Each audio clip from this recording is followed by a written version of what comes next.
expliquer le cours optique géométrique. Bon, j'espère ان لي زوطخ موديل اللي شرحت انه تكونوا استفدتوا منهم مزيان ان شاء الله.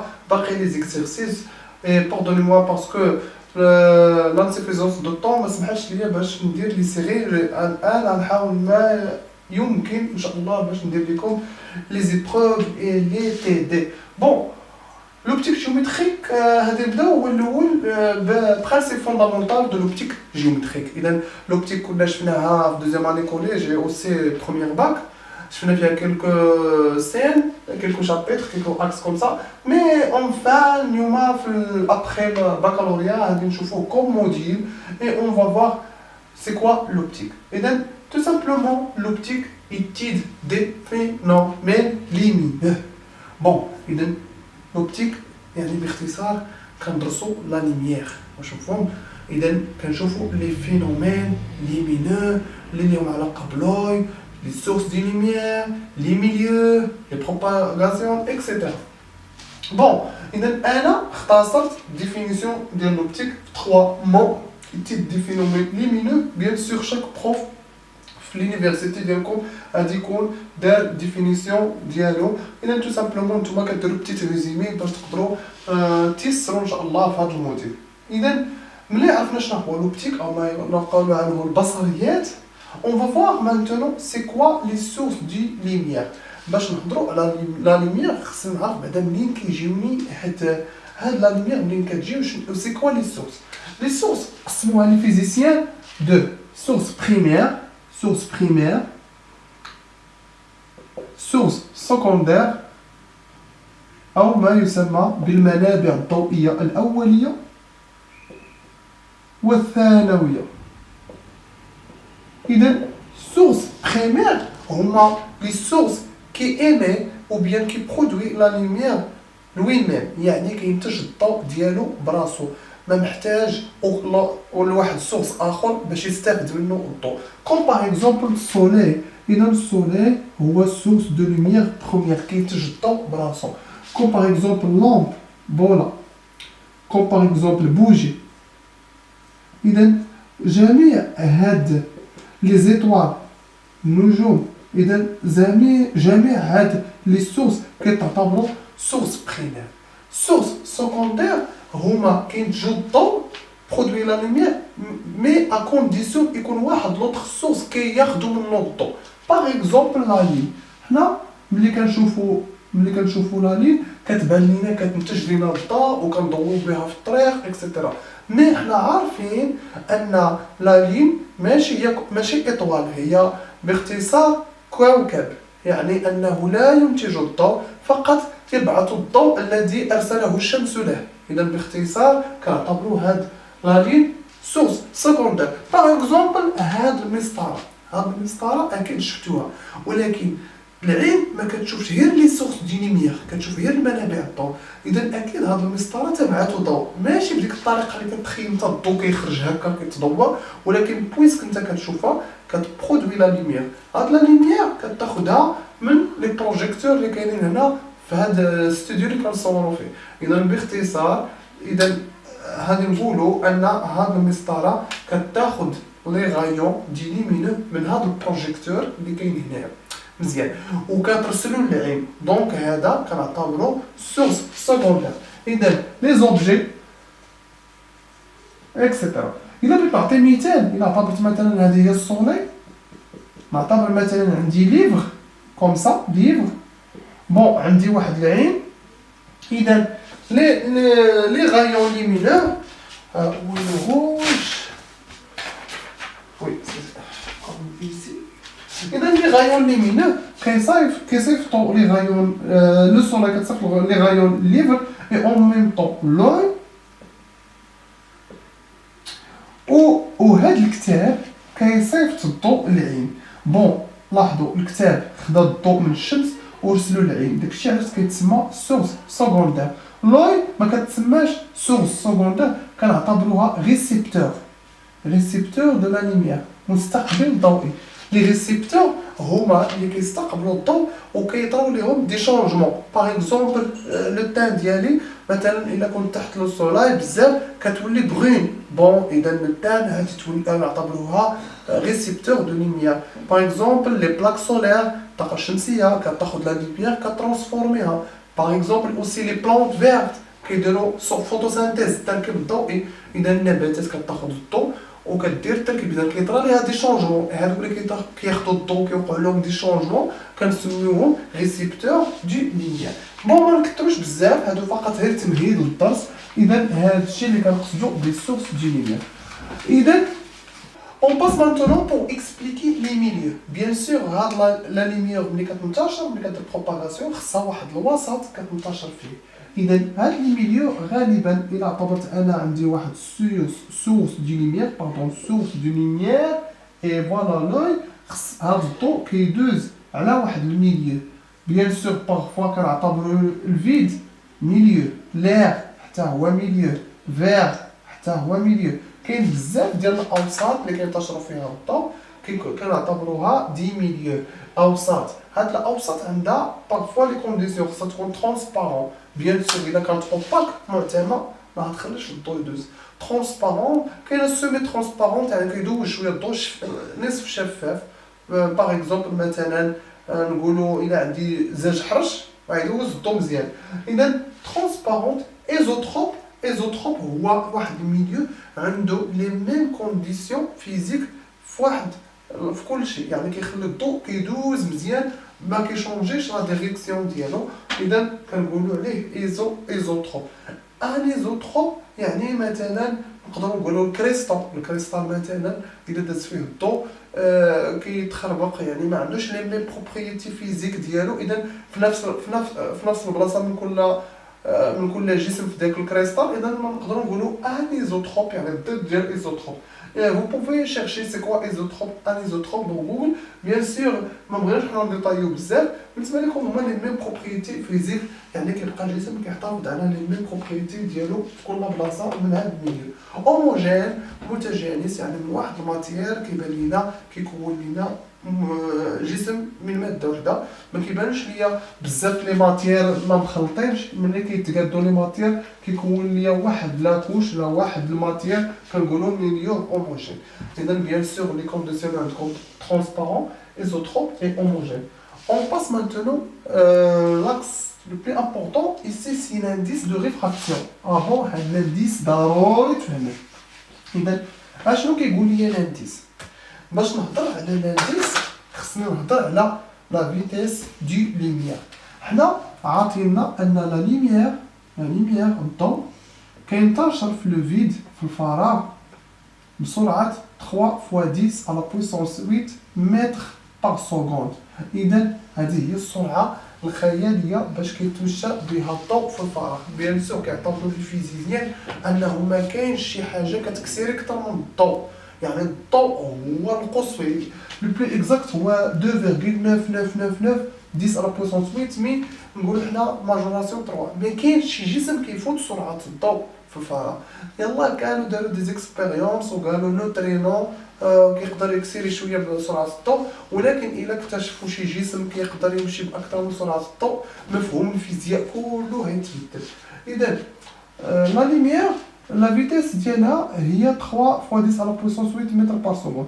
مي كنكتشفوا ان هاد لا فيتيس كتبدل من ماتير لاخر. مثلا سرعه الضوء الى داز في الزاج ماشي هو سرعه الضوء الى داز في لو، ماشي هو سرعه الضوء الى داز في لير، ماشي هو سرعه الضوء. اذا كل ميليو اذا كيتشونجا فيه الفيتاس ديال الضوء. اذا لذلك ظهر واحد المفهوم جديد كيتسمى انديس دو ريفراكسيون اللي هو واحد كاركتيرستيك كيميز لو ميليو. اذا كيفاش كيتحسب بكل بساطه؟ كنديرو ان ايغال سي سور في. سي هي لا سيليريتي c'est-à-dire la vitesse du lumière dans le vide 3 fois 10 à la puissance 8 mètres par seconde comme vous voyez ici. يعني كناخذوا سرعه الضوء في الفراغ، نكتبها لكم بالعربيه، سرعه الضوء في الفراغ مقسوم على سرعه الضوء في داك الميليو اللي خدامين فيه. سرعة الضوء في الوسط المعين، في الوسط المعين. اذا ملي كنشد سرعه الضوء في الفراغ وكنقسمو على سرعه الضوء في الوسط المعين كنلقى لانديس ابسولي. اذا حيت مادام الفراغ كيتسمى انديس دو ريفراكسيون دو ريفراكسيون ابسولي يعني مطلق، حيت خدام على خدام كنقسم سرعه الضوء في المكان. مثلا الا بغيت لانديس ديال الزاج ديال الفيغ كنشد سرعه الضوء ديال سرعه ديال الضوء في الزاج مقسوم يعني، وفي البسط كيكون سرعه الضوء في الفراغ. وبيان سور ان كتكون سيبيريور و ايكال ان، حيت البسط ديما كبر من المقام، حيت سرعه الضوء ما كاينش شي حاجه كتفوتها، يعني سرعه الضوء في الفراغ هي الماكسيموم. لذلك لانديس كيكون سيبيريور او ايكال ان اي سون اونيتي، ما عندوش وحده، سون اونيتي. ما ناخذ على سبيل المثال فير l'indice ديالو ايكال 1.5. ديامون مثلا n égale 2,41. On prend par exemple l'eau, si je rappelle bien, n égale 1,33. l'air qui بحال الفيد تقريبا 1,0002 etc. اذا كل مليو كيمتاز بواحد السرعه. يعني مثلا الا بغيت انا سرعه الضوء في الزاج tout simplement كنكتب v puisque on a n égale c sur v, donc v égale c sur n. وكنشد سرعه الضوء وكنقسمها على لانديس اللي غيكون عاطيني في المعطيات ديال الزاج 1.5، وكنلقى السرعه ديال الضوء في 3 مقسومه على 1.5 هي 2 على بويسونس 8 متر بار سكوند. وكنقول ان سرعه الضوء في الزاج هي 2 فوا 10 على بويسونس 8 متر بار سكوند. اذا هذا كيبين لي ان الضوء كيلعب، ان الضوء كيتبدل لا فيتاس ديالو، يعني لا فيتاس كتكون ليها علاقه بلو ميليو. جو كخوا تو تي كلير ايسي، وفهمنا شنو هو لانديس ابسولو. ايسي كوا لانديس غولاتيف. هنا كاين واحد الاشكال، حنا عارفين ان هاد لانديس دو ريفراكسيون ديما المرجع ديالنا هو الفراغ، مي يقدر بعض المرات يكون عندنا لانديس نسبي، يعني ما نعتمدوش على الفراغ كمرجع، نعتبر واحد الميليو اخر كمرجع. وبالتالي العلاقه اللي كنخدموا بها في هذه الحاله كتكون ان كنسميوها 2 بار 1 في 1 بار في 1 سور في 2. اذا الى عندي ميليو 2 et milieu 1. milieu 1. أنا بغيت نحسب لانديس دو ميليو 2 par rapport لو ميليو 1. إذا في هذه الحالة كنبداو بلا فيتاس ديال لو ميليو 1 مقسوم على الفيتاس في الميليو 2. إذا وكنلقاو لانديس غولاتيف. سي تري رار دون لي زيكزارسيس، مي أنا حاولت نشرحها لكم لأنه ديما كيكون استثناءات في لي زيبروف. إذا هذه هي لانديس غولاتيف، والابسولي المرجع ديالي هو le vide comme j'ai expliqué. Bon, et donc, salina l'indice de réfraction, on passe maintenant à les rayons lumineux. Bon, et donc, شنو هما الأشعة الضوئية؟ حنا في l'optique ديالنا اللي هي l'optique géométrique, on considère rayon lumineux comme une ligne droite وفيها فليش. هكا كنعتمدوا في l'optique géométrique ديالنا. Les rayons lumineux ou la lumière en général, حنا كاينين دي رايون فيزيبل اي رايون انفيزيبل. لي رايون فيزيبل هما اللي عندهم لامدا اللي ايغال ما بين 400 نانومتر حتى ل 800 نانومتر، اللي هما لي سبيكتر اللي كنا شفنا في ايامات الكوليج، سيتادير الاحمر البرتقالي الاصفر الاخضر الازرق. اذا باختصار روج اورانج اكسيتيرا. اذا دوك الالوان ديال الطيف الى الفيولي، اذا دوك الالوان ديال الطيف هما اللي كيتشافوا بالعين المجرده.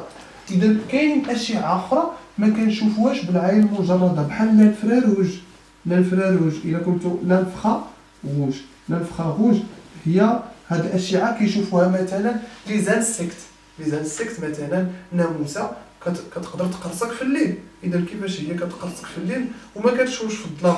حيت الاجسام ديالنا كتبعث واحد الحراره، وبالتالي ملي كتبعث الحراره الناموسه كتجيك ديريكت كتقرصك واخا تكون مغطي بالكرشه ومبين شويه من ايديك. اذا علاش؟ حيت مادام ديك الحراره كتشوفها هي بحال ضوء احمر، اذا تقدر تشوف هي الاشعه تحت الحمراء. الانسان ما يقدرش يشوف الاشعه تحت الحمراء.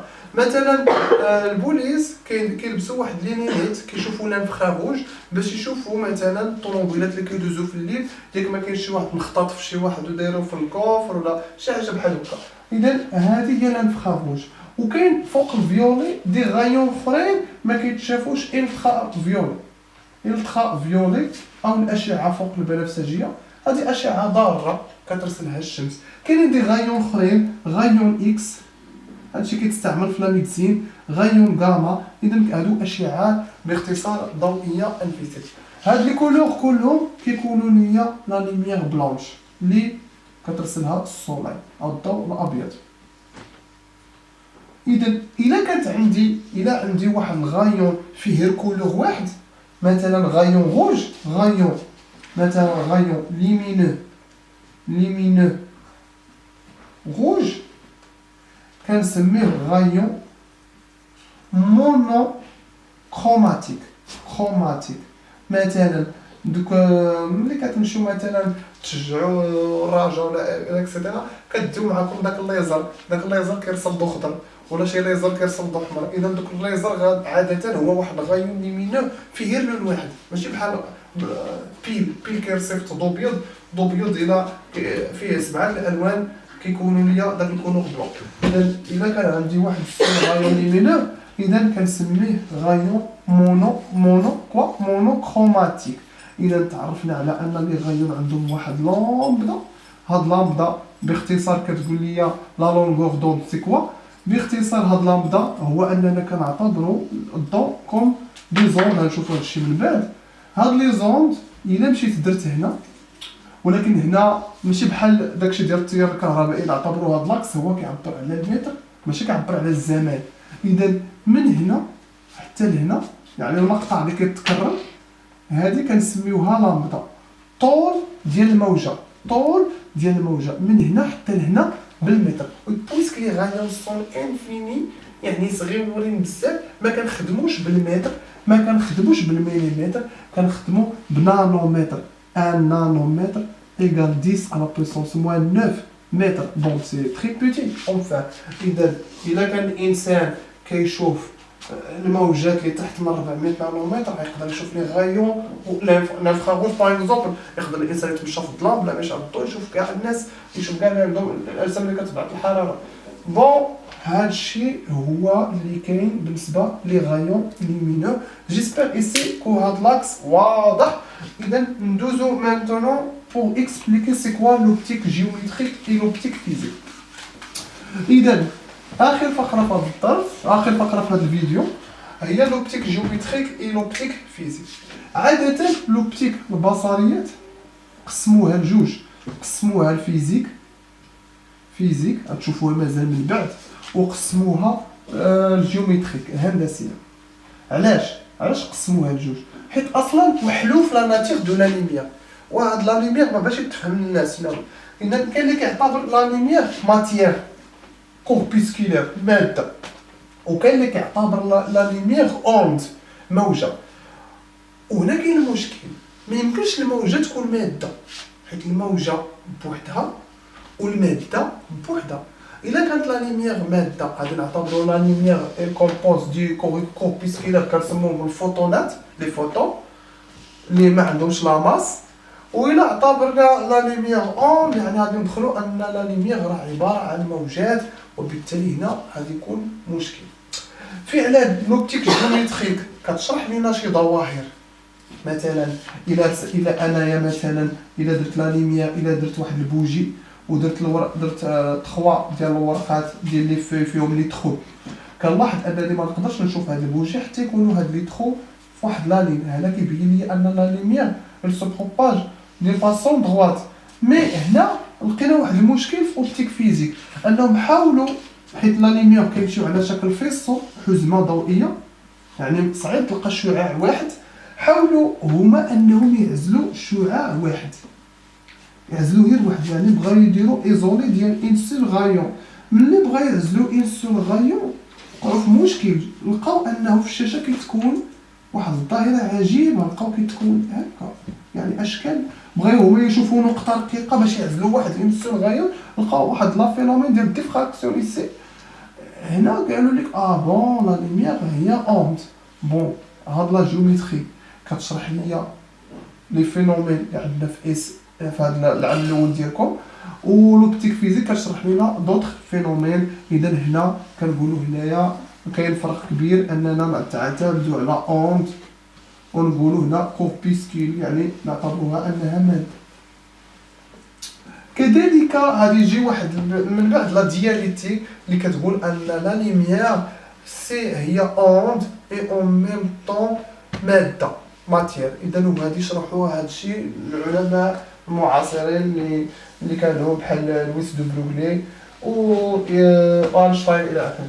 بون اذا حنا الهدف ديالنا هو اننا نشوفوا هاد لوبتيك جيومتريك في هذا الموديل، ونضعوا في الفيديو لابد غادي تعرفوا على كيلكو بروبريتي في هاد الفيزيك دونت في هاد لوبتيك دو فيزيك اللي هما لي فينومين ondulatoires.